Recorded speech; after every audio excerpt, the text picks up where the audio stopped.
And sets another day. Billions will kneel and pray. Anything to aid escape from the world so cold and gray.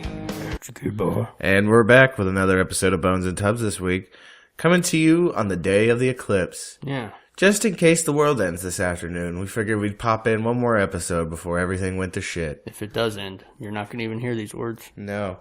I was contemplating it last night, and I was thinking in my head, like, imagine if I'm just sitting out there watching that fucking eclipse, and, like, instead of... Basically, here's what's going to happen. This is the nightmare scenario. The eclipse happens, and it warms up the moon to the point, like, that it cracks open, and the moon hornets emerge. Yeah. Or the giant serpent emerges. Right. Swallows up the sky. Yeah, and then, like, Fenrir the wolf shows up and starts wreaking havoc and all that shit. And Quetzalcoatl shows up to fuck up the South Americans. And yeah. I'm sure there's some sort of Chinese Armageddon, too. Probably maybe more horrible. But, Japan probably just has some kaiju show up and fuck shit up. Kaiju that fucks them all to death. Yeah. And some strange, weird shit blown away. Multi-penile aliens with tentacle penises. Yeah. But yeah, so we're here this week, and we're going to touch on a few little things. We've talked about Antifa before, but I think we're going to hit on... But we're going to hit up on Antifa this week because, we've had Charlottesville, and now we had the Boston rally, and actually we had a special correspondent there taking video for us, and that was Dr. Doug Hurdy. Come on. From everything I saw, like, mainstream media wanted to pin this as being... a counter-protest to another group of white nationalists, right? Mm-hmm. Okay. That's not true. Right. And the mainstream media, they continue to say they counter-protested a quote-unquote free speech rally. They put it in quotation marks because you can't have an actual free speech rally. Racist. Yeah.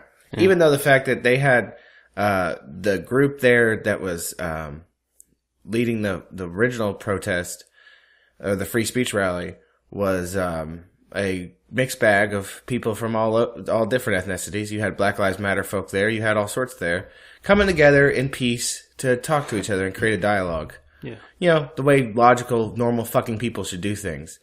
But, Antifa thugs had to fucking show up and start thugging around too. Yeah. So. I shared a post the other day on the Bones and Tubs page on Facebook. Anyway, I shared this post the other day from this African-American gentleman who, started the pull your pants up challenge, starts calling his own to arms rather, to kind of act like men. Mm-hmm. And he said that one of his followers lived in Charlottesville, and she sent him pictures of the buses that pulled up, and they were letting KKK shirt wearers and Black Lives Matter shirt wearers off the same buses. That's fine.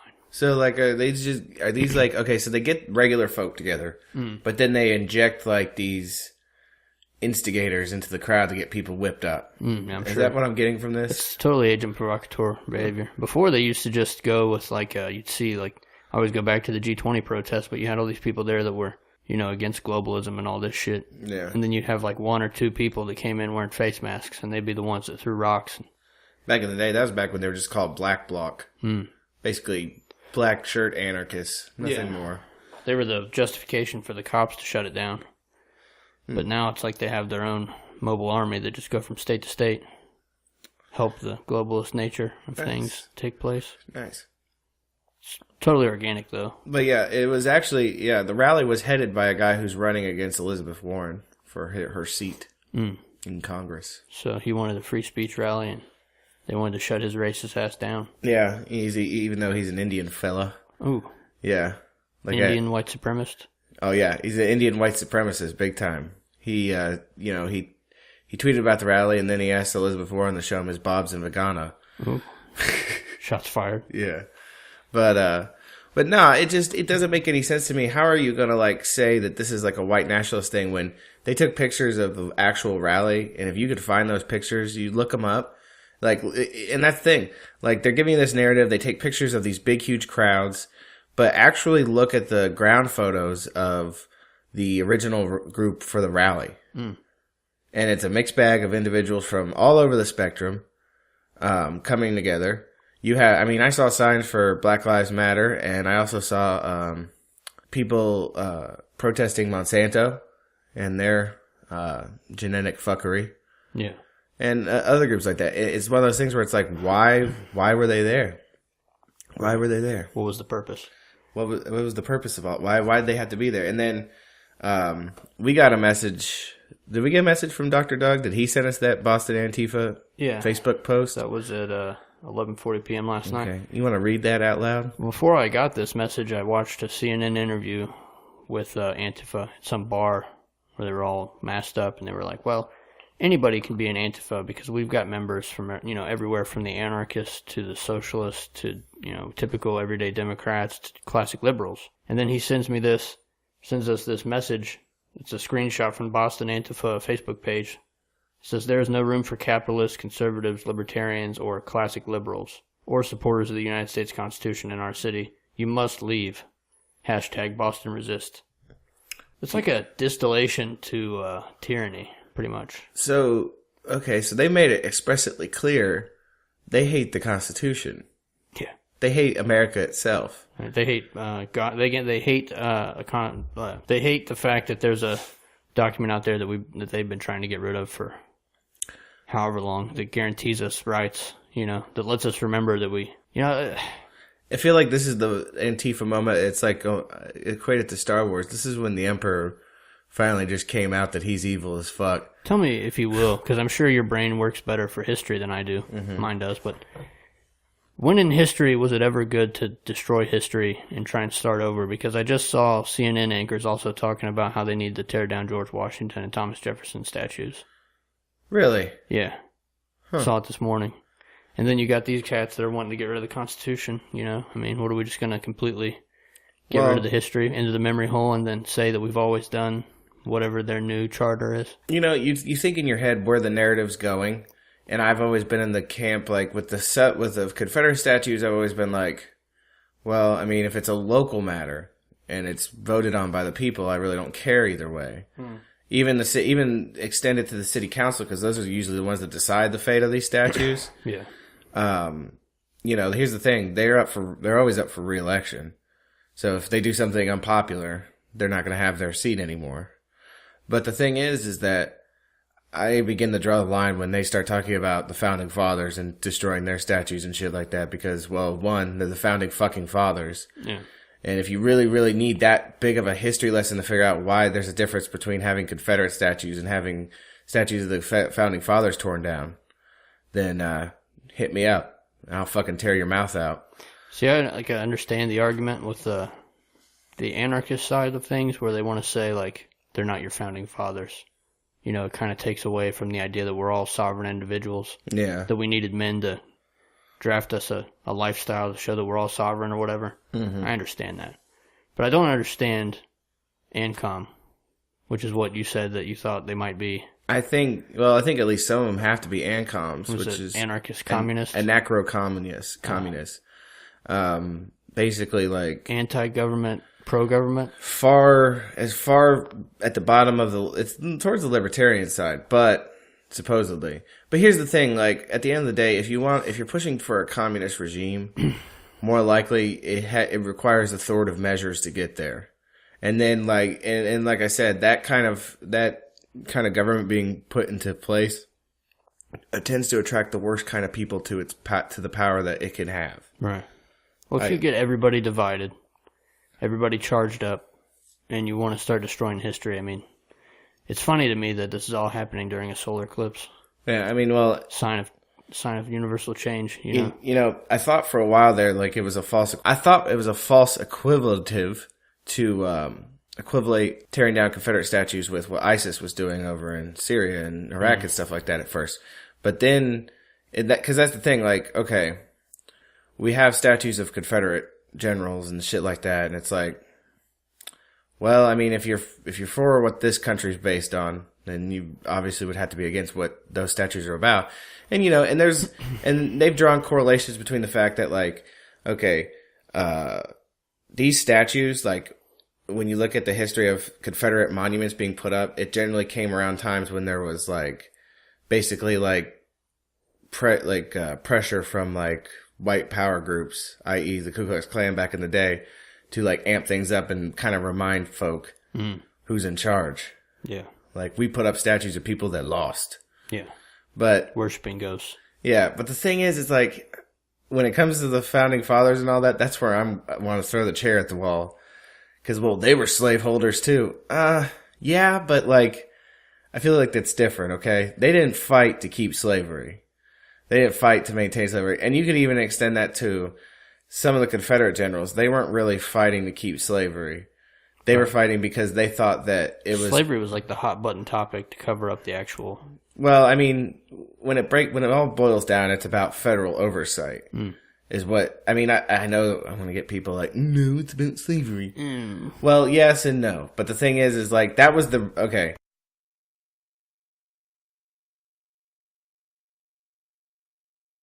But anyways, I mean, here's the thing. I have a serious problem with them trying to tear down statues of the Founding Fathers. It just strikes a chord with me. I don't know when I've seen it before, but my mind's eye tells me that history had happened. Like some sort of a Marxist thing where they would just cover up all past leaders and act like history itself started over. Exactly. More or less like it's trying to diminish the narrative, the old narrative. When you're trying to create your own new narrative about how things are, it's hard to do that when you have people... Like, think about it like this. If, say, Antifa, their main goal is to basically take over, create some sort of communist regime, right? People are going to question its legitimacy and question their narrative about how the Founding Fathers were terrible human beings if we see statues of them. Because it's like, if we have statues of good people, these bad people, why would we keep them around? Right. Why would we build these great monuments Isn't to them? it important to remember your history? Yeah. To learn from your history? I mean, I'm just saying. Just saying. But, I don't know, though. I think they've painted themselves in the corner, like with that one post about how the different types that they're not... Because they got to understand, okay? They're not going to get anybody on the right. And even if you went by the numbers of the last election, and Hillary technically won more votes than him, there would be theoretically more leftists than there would be Republicans. But here's the thing. We got to remember, there was probably a lot of Republicans that voted for her because they didn't like Trump. I'd say the majority of people, like you said yesterday, we were talking, most people, whether they know it or not, they would identify as classically liberal. Yeah. Like Thomas Jefferson liberal. Mm-hmm. And for them to say in that interview that I watched somewhere around 10:30, that they accepted and had classic liberal members, and then to see, at 11:40, that screenshot from Boston Antifa saying that there was no room for classic liberals or capitalists or anybody that had anything to do with the Constitution. I mean... They went and drank the rest of the collectivism Kool-Aid, basically. Yeah. Which is this is what breaks it all down to. Here's the thing. Not to get too much into the details of it all, but the thing is like, okay, so if you live in America and you like the Bill of Rights and you like the Constitution and da-da-da-da, by and large, you're technically, at least to some extent, a liberal. I know, that might shock some of you out there, but you are a liberal. Let's do them a service. Let's pull up the definition of liberal. Well, see, that's the thing. Classic liberal? Well, you could put classic liberal because that's more attuned to the notion everybody's a liberal if you believe in American values. Unless you're a full-on statist. Well, when it comes to freedom and stuff like that. Personal freedom. Yeah, personal freedom. See, that's the thing is whilst you have liberalism focuses on personal freedom, right? And social freedom, like to do as you please. Collectivists and communists and even fascists, they're collectivists. They believe that like your individual needs should not matter. Not over the sum total. Not over the sum total of everybody else. Here it says, classical liberalism is a political ideology that values the freedom of individuals, including freedom of religion, speech, press, assembly, and markets, as well as limited government. It was developed in the 18th century Europe and drew on the economic writings of Adam Smith, the growing notion of social progress. So basically what they said in their Facebook post is, we don't like anybody to have personal freedom. Yeah, they don't. They're not. So they want to replace the system with their authoritarian government. Yeah, and get rid of personal freedom. Well, communists don't believe in they don't emphasize personal freedom. They disdain it because it's supposed to be everybody working towards the goal of the state. Mm-hmm. Now, here's the thing: like they believe in equality all across the board. Like everyone's the same. And they believe in all that, but the problem is to feed people the narrative that everyone's equal and they have to shirk the notions that you have any personal freedom or personal rights. Well, why would individuals have freedom? Why would you be born into this life and have sovereign rights? Well, see, I think that's the great argument of our time. Like, I think that's why we're having such a identity crisis here in the West. Yeah. Is what are we? Are we individuals? Or are we collective? Yeah. And do we work towards the collective in the supposed goal of helping everybody? Yeah. So, and I'll tell you what, I was talking to somebody about this yesterday, and he said, I don't know what to call him. Sergeant Guar. Okay, so Sergeant Guar, I was talking to him yesterday at the Factory Sadness about this, and he's like, when I was a young lad with no money or anything, he's like, I probably would have been dumb enough to join these types. Well, that's exactly right. I mean, that's probably the mass of their following. You get a couple weak-minded college professor types that are all about communism at the top, and then they just energize those that have none and think that they can mold their minds into thinking the only way they can achieve anything is to take from other people. Have forced seizure of property and goods. Don't you think that makes sense for how we both kind of developed not a classic liberal, but liberalist, I would say leftist ideology coming out of high school and college? Oh, definitely. But here's the thing at the end of the day is I considered myself a liberal and a leftist, which we also consider ourselves liberals, but I considered myself a leftist back then simply because I think it had to do with the fact, one, it was the regime in power, i.e. the Bush administration. Fight the power. And two, I feel like at the time leftists weren't yet into collectivism like they are now. Yeah. Right? So I was all on that shit. Right. But I feel like my ideologies began to change, and the left's ideologies began to change. And slowly over time, I realized I'm all about the individual and the individual's freedom. Yeah. But, I mean, it's so easy if you didn't go through any personal awakening that you would just fully develop yourself into this communist army. Yeah, like the notion of me having to go to some like local elected official and have a list of my like property and my goods, and then them determining whether I deserve those things based on the needs of others makes me want to fucking, piss all over their face. Right. I don't know how else to put it. But anyways, he was saying that like, he's like, you know what? He's like, communism can only work. He's like, there's only a few instances of it working. He said ants. Yeah. And what was the other one? I wanted to say, he said schools of fish. He's like, otherwise it doesn't work in large groups. Even in animals, it doesn't work in large groups. There's always going to be infighting and a hierarchy. And he said the only way it works in humans is if you keep it, he said at most you'd want to keep it around 100 people. Yeah. So basically a commune, like a hippie commune, is the closer you're going to get to actual communism. Because if you could find 100 people that are willing to share everything and work together, Now here is where I think it's going, and I've always been on this since Bush put it into power through executive order. Have you heard of Presidential Directive 51? I haven't heard the number, but I've probably heard of what it's about. Let's see. If anybody wants to check it out, it's a free ebook that this guy Richard Lighthouse wrote through Lulu Press. You can Google Presidential Directive 51 ebook, and it takes you to Lulu Press website. You can download it for free.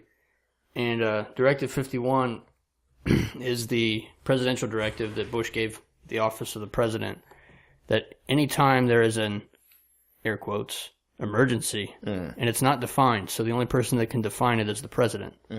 It gives full dictatorial power over the House, Senate, and local governments to the president. Yeah. It also gives autonomous continuity of government powers to FEMA.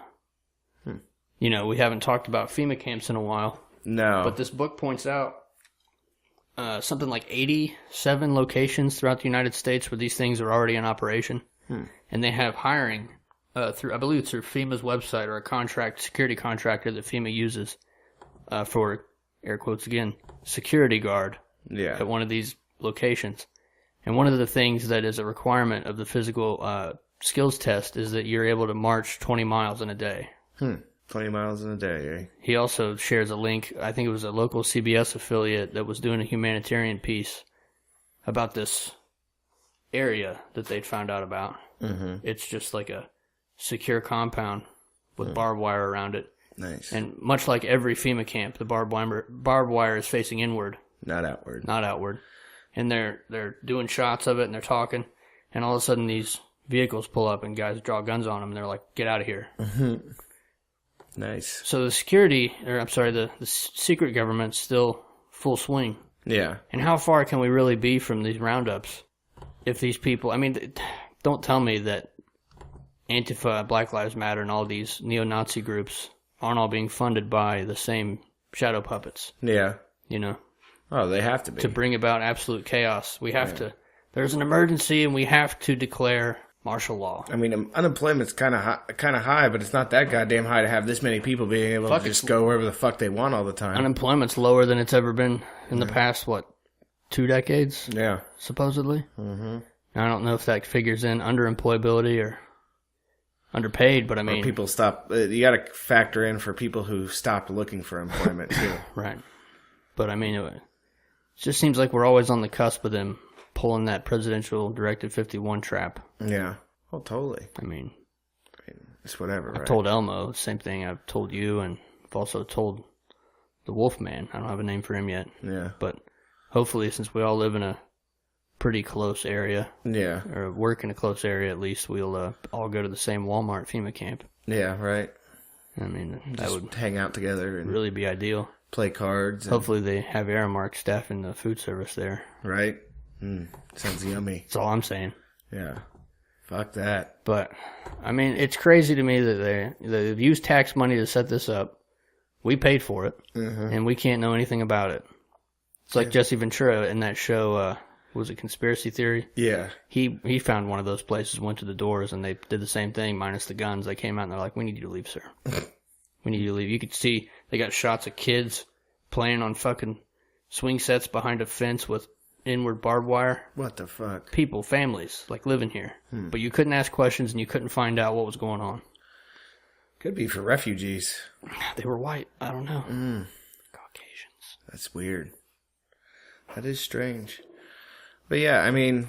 Maybe they're cloning centers and that's where the true army's coming from. I mean, here's the thing. Like, I've kind of, like with Antifa, I've kind of always been against them because of their tactics. But the thing is that I was telling someone yesterday, I was like, I now have really two reasons not to like them. I was like, it's their tactics and it's their end game. Think about your life. Think about your choices.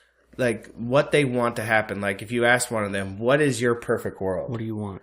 They want, like, some sort of make-believe communist utopia. Right. The problem is, it's never worked. That's not going to work and it's not going to happen. Taking away someone's sovereignty and taking away everything that they've ever earned or would earn. Yeah. To redistribute. Mm-hmm. Doesn't make sense. Yeah. There's no proof. It takes me back to an argument I had with a communist in Steinkellers. Were you there for that one? The one that had the man purse? No, I wasn't there for that one.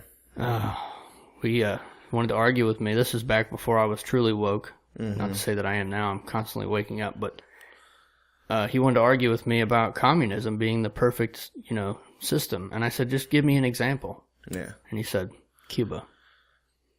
And I almost spit beer in his face.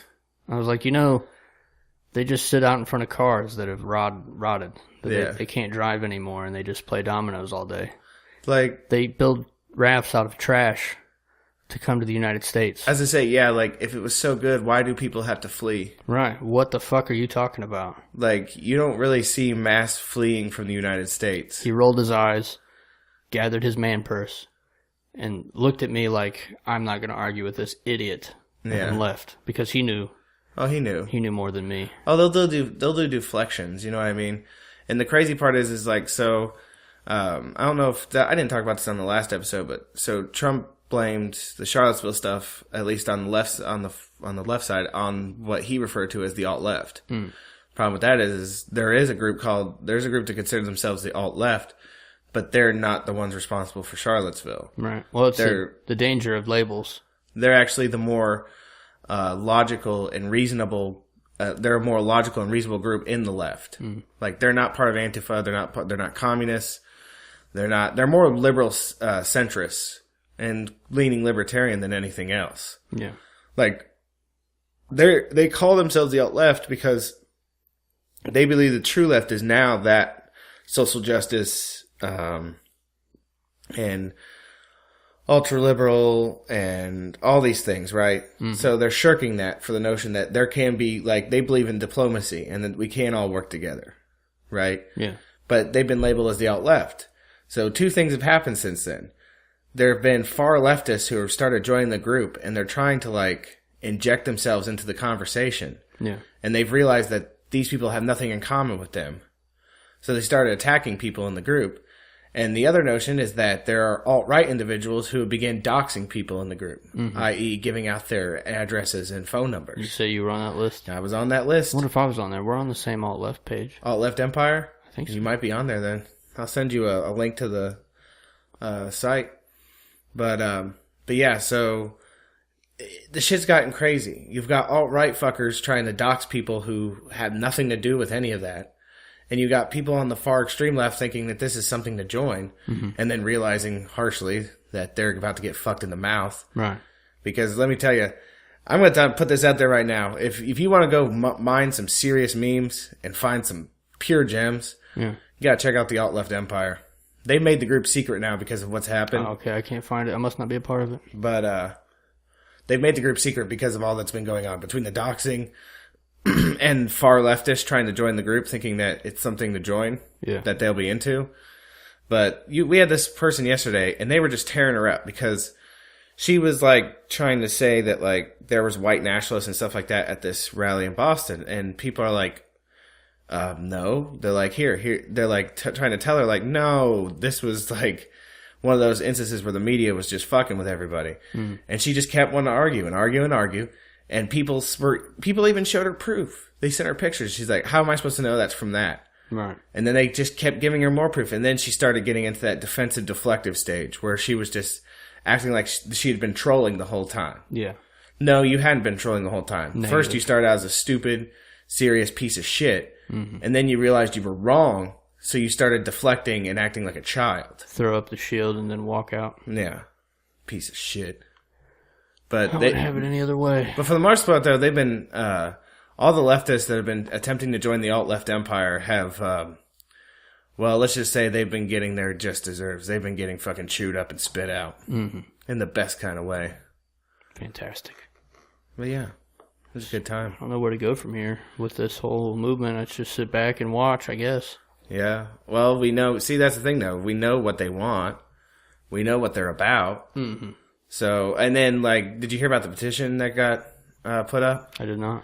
Oh, so someone put up a petition on that We the People website that Obama started. Yeah.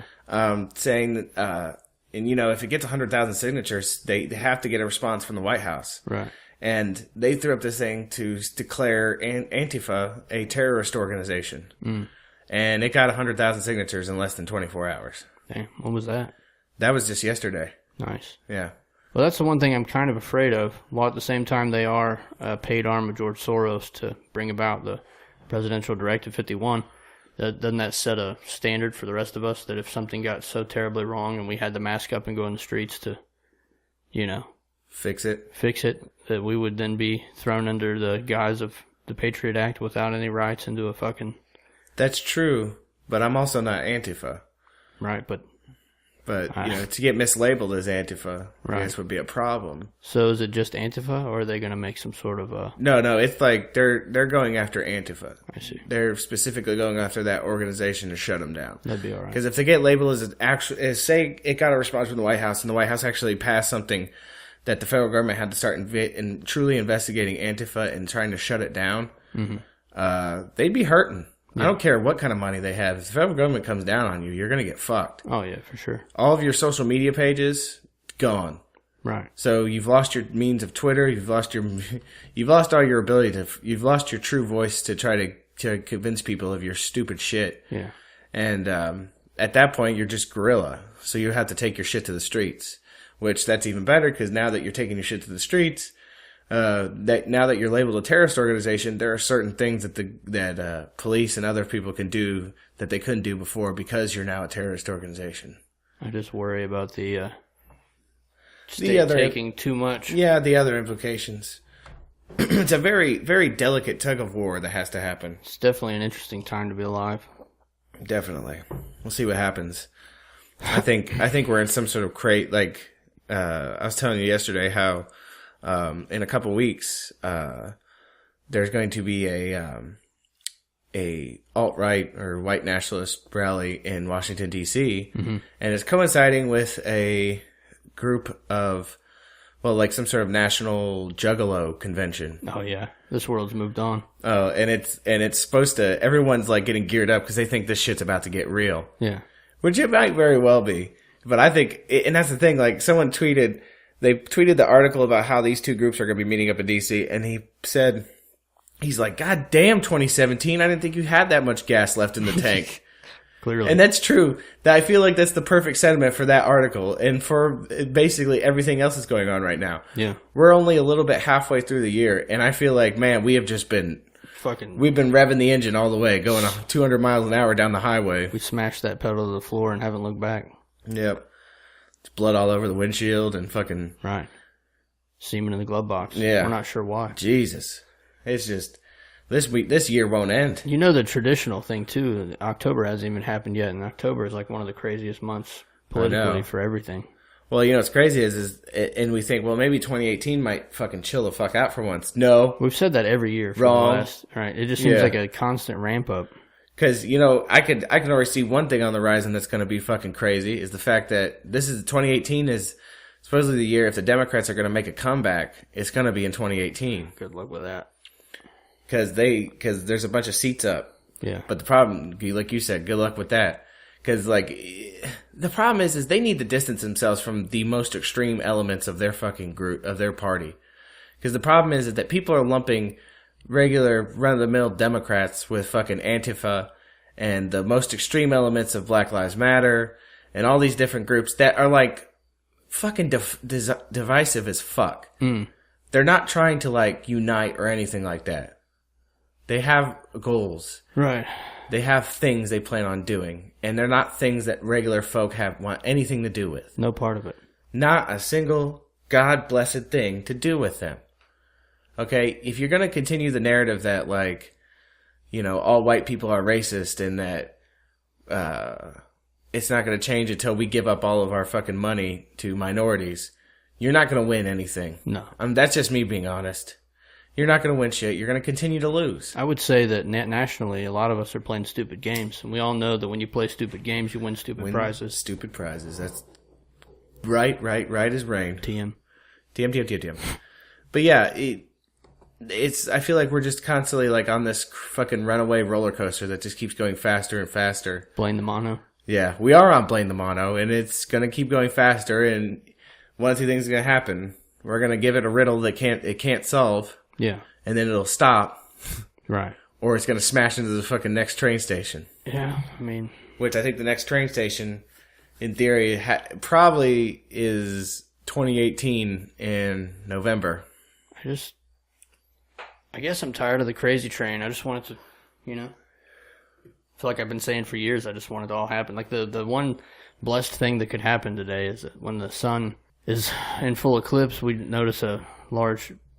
electromagnetic pulse in the sky. Yeah, that'd be nice. Let's hit the reset button. I was thinking it would be like the show that came out, well, that was on years ago called Heroes. The eclipse would happen and suddenly a small amount of the population had superpowers. That'd be cool. That'd be fucking awesome. What kind of superpower do you think you'd end up with? Probably something lame and fucking vanilla, like super strength or something like that, but I'd rather have something fucking wild. Yeah, I mean, that's still pretty cool. Yeah.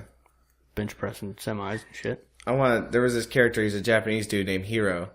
I want he has the ability to manipulate time and teleport. Oh, yeah. Through time. For sure. Like a proverbial, like, Roland of Gilead. But, I'm excited for you to finish this. Oh man, I'm in the throes. I'm curious to see if you have the same reaction I did when I finished the last book. I went right back to the first one. Oh man, because just to let you in, folks, I am the finish line isn't in sight yet, but I'm coming close. Of the Dark Tower series by Stephen King. I'm in Songs of Susanna about halfway through. Hopefully finish the Dark Tower sometime in early September. And shit's getting crazy. If I had any book series to recommend to read The Dark Tower. It's a treat. It is. But most definitely. I would recommend reading the books before you watch that shit throw of a movie. Yeah. I downloaded it legally, in quotations, and just glad I didn't put any money forward. I'm glad you didn't either. Because fuck that. Yeah. But yeah, I mean, I think we'll just have to. But the thing is, the crazy part is, I'm reading these books while this shit in the real world's going on, and it's really helping to convince me that, like, this wasn't just this isn't an apocryphal story. He means this shit. Like, I think our world might be moving on. Oh, for sure. Do you think we're Keystone Earth, or do you think we're... See, that's the thing. Are we Keystone Earth? Because I feel like the election of Donald Trump might not make... I used to think we were Earth Prime. Yeah. But now we might be a close second. Yeah, I think there was a divergence there. Yeah. I think a new Earth was created when he was elected, and we're living on that one, while Earth Prime probably... Yeah, but how much better could Earth Prime really be at this point? I wonder if it's already gone. Could be. Do you think the beam's broken? I think so. It could be. But anyways, hey, we want to get with you guys. We got a shitload of bumper stickers. Oh, yeah. And we're planning on giving them out. And did you post a picture yet? I haven't posted a picture of them yet. You should do that. Should I do it on Instagram? Yeah, Instagram and Facebook. Okay, so check out Instagram, Facebook, and share whatever we put up. And when we put it up, if you share it, you enter yourself in a chance to win a free bumper sticker for Bones and Tubs. Ooh. Oh my. You could put it anywhere. You could put it on a bag. You could put it on a car. You could put it on your laptop. Yeah. Put it anywhere your little heart desires. I think we're going to give out probably what are you thinking, 15? Yeah. Yeah, 15 sounds good. There's a all-seeing eye on it, It's square, black. It says join the conspiracy. Join the conspiracy. I like them a lot. Tubs. They're pretty legit. Yeah. But we'd like to thank y'all for listening. I think here soon, because we finally found our rhythm when it comes to how we want to do our episodes. But I was thinking the other day, I think it'd be a good idea. We used to, if you're just tuning in now and you haven't listened to our old episodes, we used to do it topics from our listeners. And that's how we based our shows on. I think every once in a while we should do another one of those shows. For sure. So I think I might throw up a good old fashioned topics next sometime this week. Yeah. And get some topics from you guys. Go back to the basics. And not do it every episode. I don't want to go back to that format. Right, but it's been so long. But every once in a while, I think we should do a topic episode. Yeah. That our fans send us. Most deaf. I know people tell us stuff to do all the time on the show. Yeah. Some are good, some are questionable. But we'll try to get it fit as many into a show as we can. We'll be the proverbial melting pot that society isn't. Mm-hmm. But I think it's about time to wrap this up. Time to pay the tax man. We'd like to thank you all for listening. We'd like to thank Ryan Simpson for letting us use his music in our show. We appreciate it, Ryan. We really do. Yes, sir. We'd like to thank all of you new listeners. I've actually got in contact with a few of you here lately that were digging the show. The Russian apparently listens to the show now. Yeah. So now shout out the Russian. But he sends us some tasty, juicy fan art sometimes that I enjoy thoroughly. You should check it out on our Instagram. Well, we're riding the sloops. Yeah. Sleep in dick trees at night. Yeah. That's what those are. Okay. Yeah. Well, I called them sloops because it just looks like the name that they would have. See, you know what's weird? I thought the call them sneeches. Sneeches. For some reason, I thought sneech was a good word. So we were kind of on the same path. Yeah. But it looked like a Dr. Seuss thing. For sure. Except they were made for war. Yeah, they were warbirds. Yeah. But, all you new listeners out there, we'll give a shout out to you guys. We appreciate you picking up on the show and listening to it and going on a journey with us every week as we try to cut through the jungles of everything going on. and try to figure out, try to get down to the facts. Try to better ourselves in the process. Yeah, try to give a different spin on what the media would want to tell you. Yeah. We're not Alex Jones, let's just put it that way. We're not paid by anybody. Interdimensional space pedophiles. Yeah, they're turning the frogs gay. But but anyways, we'd like to thank y'all for listening. You should check out our Facebook page, Bones and Tubs. You should check out our Instagram, follow us. You can check us out on iTunes, leave us a review, Stitcher, Beyond Pod. Check out our website.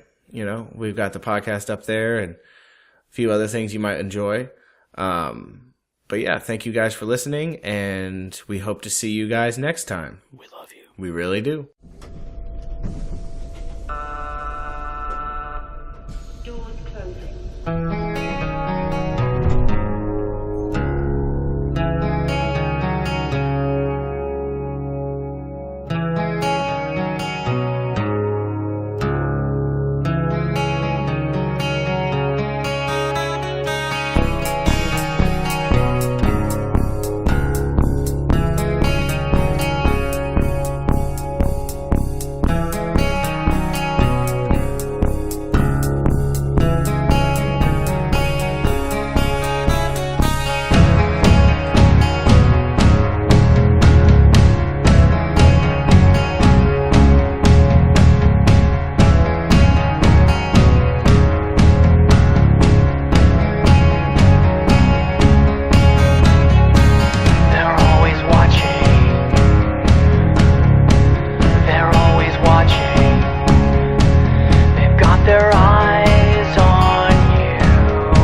System